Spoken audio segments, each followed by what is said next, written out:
Hey everyone, welcome to episode 199, Day Detective. Meet our mom, Kelly Hutchison. She is a life coach. She is a child counselor. She is a teacher. She's a parent coach. And she's a mom to us. She will teach you to stop yelling at your kids. She will teach you to get your kids to listen. She will teach you how to never sleep with mommy guilt again. She will teach you how to be an imperfect mom, so you can help your kids be imperfect too. And have harmony in the home. Before we get into today's topic, can we just take a moment of silence that we've been together for 199 weeks? Like, how is that even possible? I can't even do the math of how many years that is. It's a lot. Well, 52 weeks in a year, so it's not that hard to do the math, but I don't want to do it on the spot. So today's topic, I like to title it Cute Things, because when I was teaching first grade, if I gave a job in the classroom a cute title, the kids got so excited. Like if I instead of saying, okay, kids, we're going to pick up the litter, we're going to pick up this trash on the floor. And I would sometimes say like, you're going to pick up the litter and you're going to spell your name backwards. Okay, now spell Miss Hutchison's name, and so I would do that. But if I called it like litter police or litter detective or the litter lady or the litter leader, I'm thinking of all these names now. The kids are like, I want to be the litter leader. Oh, okay. But if I say it's all about how you like sell it to the kids, so to speak. So I'd have a job chart, and the job chart, the names were so cute. Instead of like line leader, it'd be like leader of the pack. Instead of the person back in the line, the door holder, I like to call like door police or door guard, or a lot of times we called it the caboose, and the kids would be so excited. So Day Detective is where that comes from. And this is all about when we're trying to find out about our kids' day, and they're like, fine, yeah, I didn't learn anything, nothing happened. It gets harder as they get older because they go into their shell a lot more as they get older. And so I saw this on Instagram. It was the greatest idea. I didn't think it would work with teens, but it did. And she talked about playing 2 truths and a lie with your kids. They tell you 3 details about your day, and then you tell them, you have to guess which is the lie, and then obviously the 2 truths. And so it's a really great way of opening up your kids, and then you play it too, of 2 truths and a lie. And I saw in the comment section, I was like, this is the greatest idea ever. And that's, of course, what I put. And I wish I could remember who gave me this idea, because it wasn't from my brain. But I will find out, and I will tell you in the show notes or in a future podcast. And she got not slammed in the comments, but there were so many people that were like, you're teaching your kids to lie. Don't teach them to lie. And I get that mindset, but also like you can adapt it. Now, teenagers have more of a filter where they know the difference between telling the truth and telling a lie and right from wrong. So I get it for smaller kids that teaching them 2 truths and a lie, I guess it could encourage lying. However, I forget about having little kids. So this is the beauty of this podcast, or anything you ever read or you ever hear or you ever learn. You take it in, you make it your own, and you have fun with it. When we're so black and white of like, oh my goodness, I'm going to teach my child to lie, then you can be like, you know what? Maybe I won't call it that. Maybe I'll call it fact versus fiction. If you have like a kid in like primary grades and they're always talking about fact versus fiction, they could tell you a story about something that happened in their day, and then you could say fact or fiction, or you could say true or false, or if they're real little, you could say thumbs up, thumbs down. And then the fun part is they get to learn about your day as well, hearing about all the silly things and the fun things and the frustrating things that happen in your day that normally they're not going to ask about. But when you turn anything into a game with kids, even when when it's a game, it's a lot more fun. So I have learned so much. And you also want to like play it cool, especially if your kids are older. Like, oh, I heard about this cool game. You want to play? And then if they're into it, you play more. If they're not into it, you play it once a week. You play it a couple times a week. One day I wasn't there after school when Lily got home, so I played it over text. So like anything, this is another tool to put in your toolbox. You don't have to play it just like this.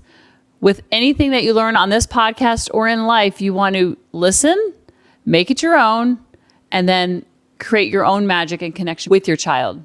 it's important to let them know that life is kind of like a roller coaster and there are going to be highs and lows. And so when we talk about the highs and lows of every single day, then it normalizes it for them when they are 25 and above and their brain is crystallized and they're like, oh, wait, this is part of the human experience. I'm supposed to have some sweet and sour days.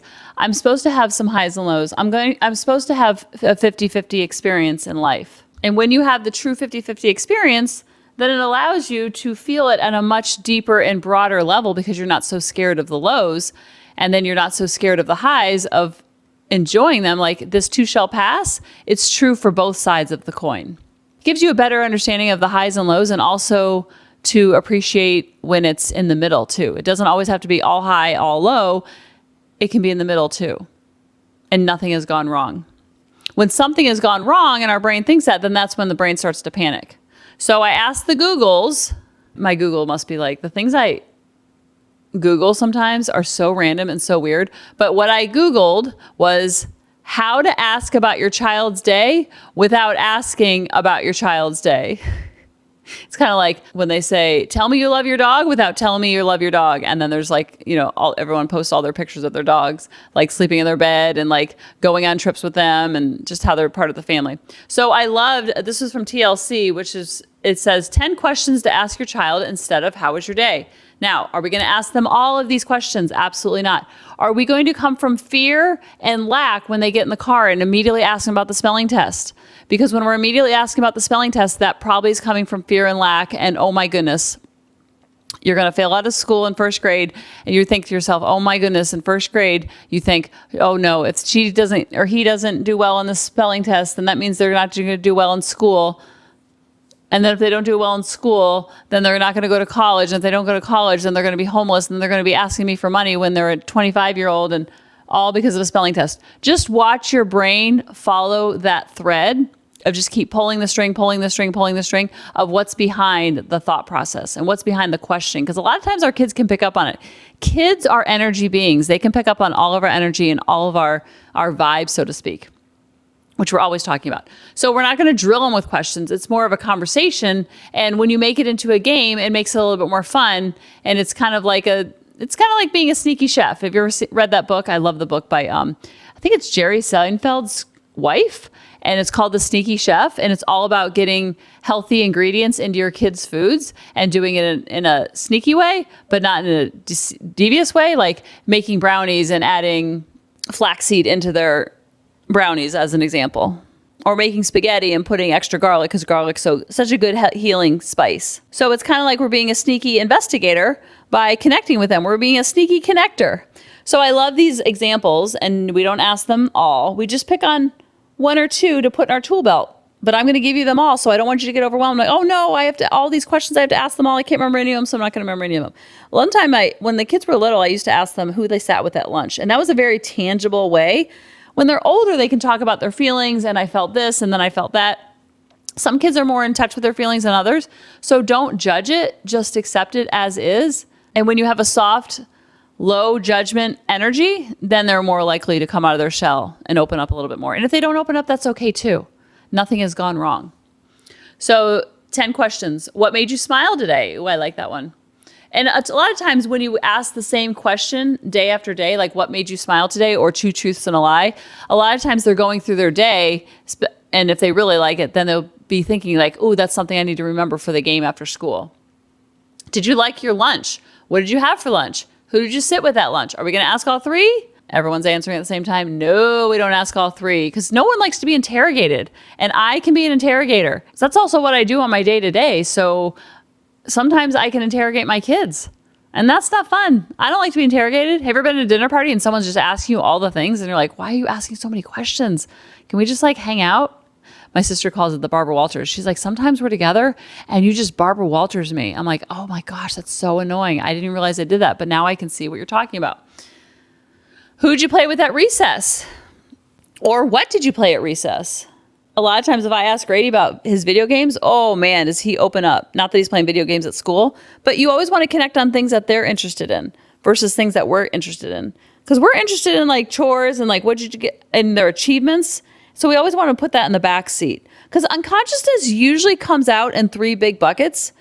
And a lot of times your unconsciousness and our unconsciousness will come out for different kids for different things.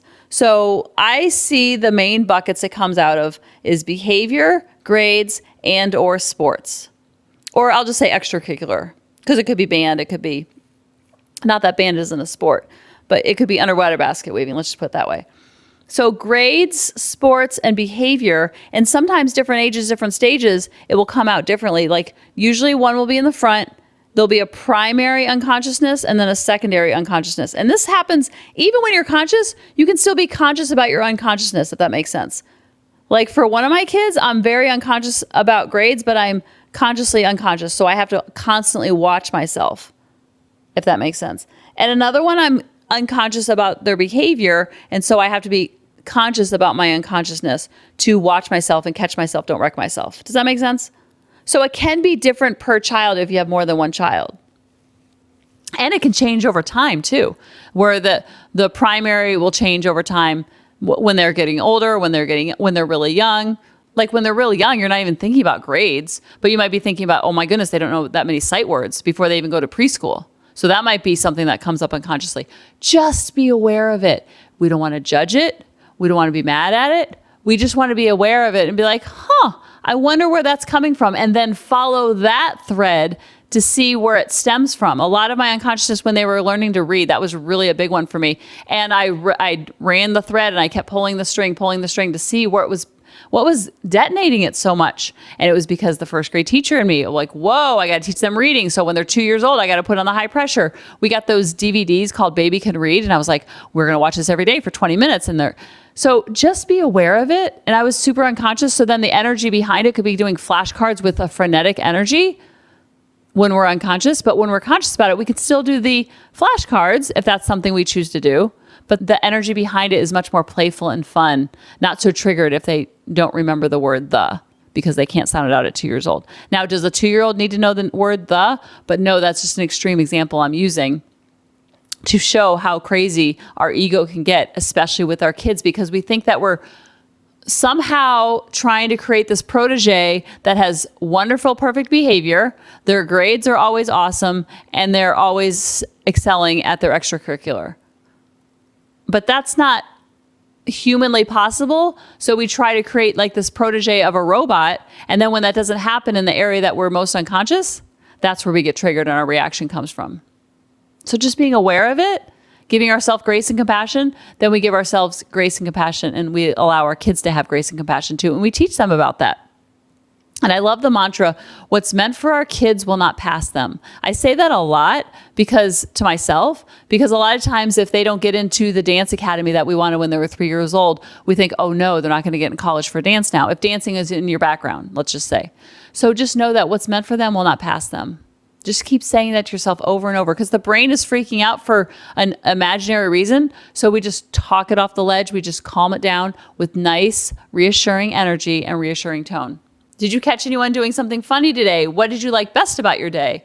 Was there anything that happened today that made you feel bad? What was the most interesting thing that you learned in school today? Did you do anything different or new today? What was the most difficult thing you did today? What made you feel proud of yourself today? See how these questions are all focused on feelings? I love that, because then it's very expansive, and then they can ask you too the same questions. So be ready for examples, because a lot of times they're like, what are you talking about? I don't know about feeling proud of myself. What? No, I'm thinking mommy and daddy are proud of me for XYZ. I have to feel proud of myself. I didn't know that. So then you want to model how you did something that day to make you feel proud of yourself. So then you're going to realize like, whoa, this is really hard for me to talk nicely about myself to someone else, because it comes across as bragging, or it might be you've beaten yourself up for so many years that it's hard to look at the good in yourself. So once we find more of the good in ourselves, we're able to project that onto our kids and see that in them. I like this one. This article goes into 5 questions to ask your preschooler. Now, these are much smaller because we have smaller kids. So they have smaller brains as far as they're not developed. The prefrontal cortex is like so super vulnerable. What made you feel happy today? Who did you play with today?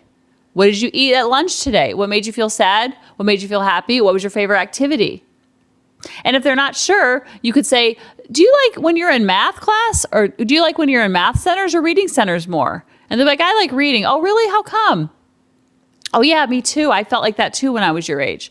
So connecting on the emotions is a huge way to build that wall of love versus a wall of she's judging me, he's judging me, I'm going to shut down. Because if you've ever been judged by someone, does it make you want to share more with him or her?